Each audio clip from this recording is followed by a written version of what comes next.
الحمد لله والصلاة والسلام على نبيه وعلى آله وأصحابه المتأدبين بآدابه أما بعد فأعوذ بالله من الشيطان الرجيم بسم الله الرحمن الرحيم أفحسبتم أنما خلقناكم عبثا صدق الله مولانا العظيم وصدق رسوله النبي الأمين الكريم إن الله وملائكته يصلون على النبي يا أيها الذين آمنوا صلوا عليه وسلموا تسليما اللهم صل على سيدنا ومولانا محمد معدن الجود والكرم منبع العلم والحلم والحكم وآله وبارك وسلم صلاة والسلام عليك يا سيدي يا رسول الله الصلاة والسلام عليك يا حبيب الله الصلاة والسلام عليك يا نبي الله الصلاة والسلام عليك يا خاتم النبيين مولاي صل وسلم دائما أبدا على حبيبك خير الخلق كلهم رب اشرح لي صدري ويسر لي أمري واحلل عقدة من لساني يفقهوا قولي. برادران اسلام، معزز طلباء، حاضرین گرامی، آپ حضرات یہ بات جانتے ہیں کہ آج افتتاح بخاری کے حوالے سے پرکیف اور پرمغز روحانی بابرکت اجتماع دارالعلوم برکاتیہ سے متصل گلشن اقبال کی مسجد یعنی بلال مسجد میں اس کا اہتمام کیا ہے. اللہ رب العزت کی بارگاہ میں دعا ہے، اے مالک، اے پروردگار، مجھے کلمات حق کہنے کی توفیق عطا فرما اور کلمات حق کو سننے کے بعد جملہ اہل اسلام کو عمل کی اور مزید آگے ابلاغ و تبلیغ کی توفیق عطا فرما. آج میں نے ایک انوکھا عنوان انتخاب کیا ہے اور وہ عنوان میں نے اس لیے انتخاب کیا تاکہ عملی دنیا میں تھوڑی ہماری تبدیلی آ جائے، کیونکہ آج اسلام کی باتیں تو ہوتی ہیں، قرآن کی باتیں تو کی جاتی ہیں، احادیث کے پیغامات اور میسیجز لوگوں کے سامنے پیش کیے جاتے ہیں، لیکن عمل کی دنیا میں ایسا کبھی محسوس ہوتا ہے، ذرہ بھی نظر نہیں آتا، بلکہ کبھی یہ کہنے پر ہم مجبور ہو جاتے ہیں علم اگرچہ دھرتی پر موجود ہوگا لیکن عمل جو ہے زمین پر نظر نہیں آتا، بلکہ جو مقابر و قبور کے اندر مدفون ہو چکے ہیں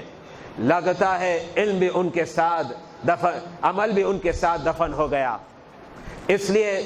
میں نے جو آج عنوان انتخاب کیا ہے وہ عنوان ہے وقت کی قدر و اہمیت. وقت کی قدر و اہمیت کے حوالے سے چند باتیں پیش کروں گا. پھر ظاہری بات ہے اس کے بعد استاد محترم حدیث کا درس دیں گے اور بخاری شریف کے حوالے سے کچھ باتیں آپ کے سامنے گوش گدار کریں گے.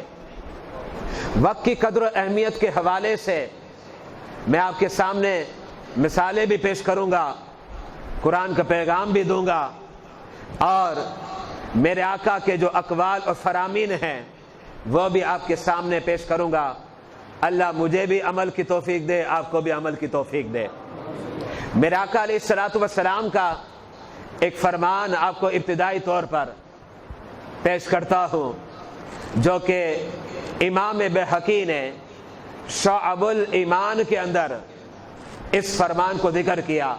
میرے آقا فرماتے ہیں جب دن کا آغاز ہوتا ہے اور سورج طلوع ہوتا ہے اور اس فرش اور اس دھرتی پر اور اس زمین پر سلام کے نذرانے پیش کرتا ہے، اس وقت دن پکارتا ہے اور دن یہ کہتا ہے یاد رکھنا تجھے جو عمل کرنا ہے تو عمل کر لے، اور جتنے بلائی کے عمل ہے تو اسے اختیار کر لے، اس لیے کہ یہ دن تو آ چکا ہے اور یہ دن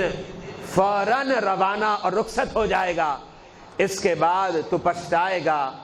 کفے افسوس ملے گا، لیکن تیرے ہاتھ کچھ نہ لگے گا۔ گویا اللہ کے حبیب علیہ الصلوۃ والسلام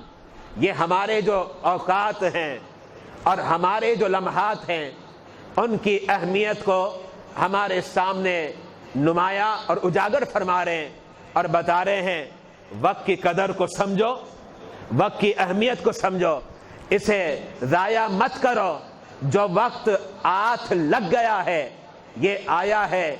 ٹھہرنے کے لیے نہیں بلکہ بھاگنے اور جانے کے لیے آیا ہے۔ تو اللہ کے حبیب نے اس حدیث میں وقت کی قدر کو بھی اجاگر کر دیا اور وقت کی اہمیت کو بھی اجاگر کر دیا۔ اب یہاں میں اپنے اکابرین کے اقوال پیش کرنا چاہتا ہوں تاکہ آپ کو پتہ چلے وقت کی قدر کیا ہے، وقت کی اہمیت کیا ہے۔ بڑے عظیم محدث ہیں جنہیں خطیب بغدادی کے نام سے یاد کیا جاتا ہے، بڑے مشہور محدث ہیں اور علم حدیث سے جو واقفیت رکھتے ہیں اور شناسائی اور آگاہی رکھتے ہیں وہ یقیناً جانتے ہیں کہ علم حدیث مکمل ہی نہیں ہوتا جب تک چرچا نہ ہو خطیب بغدادی کا۔ خطیب بغدادی کے متعلق علامہ ذہبی لکھتے ہیں، فرماتے ہیں کہ وہ وقت کی اتنی قدر کرتے تھے اور وقت کو اتنی اہمیت دیتے تھے، ایک مرتبہ سوچنے لگے خطیب بغدادی جب میں سفر کرتا ہوں سفر کا وقت ضائع ہو جاتا ہے، جبکہ ظاہری بات ہے سفر کا وقت ضائع تو نہیں ہوتا، آپ اپنے وقت کو کہاں گزارتے ہیں؟ سفر میں گزارتے ہیں، لیکن ارشاد فرماتے ہیں کہ سفر کا وقت مجھے ایسا لگتا ہے ضائع ہو جاتا ہے۔ خطیب بغدادی فرماتے ہیں اب میں نے اہتمام کیا سفر میں کتابیں لے جاتا ہوں تاکہ سفر میں بھی کتابوں کا مطالعہ کروں اور یہ وقت میرا ضائع نہ ہو۔ ذرا غور کریں، یہ انداز ہمارے اکابرین کا ہے،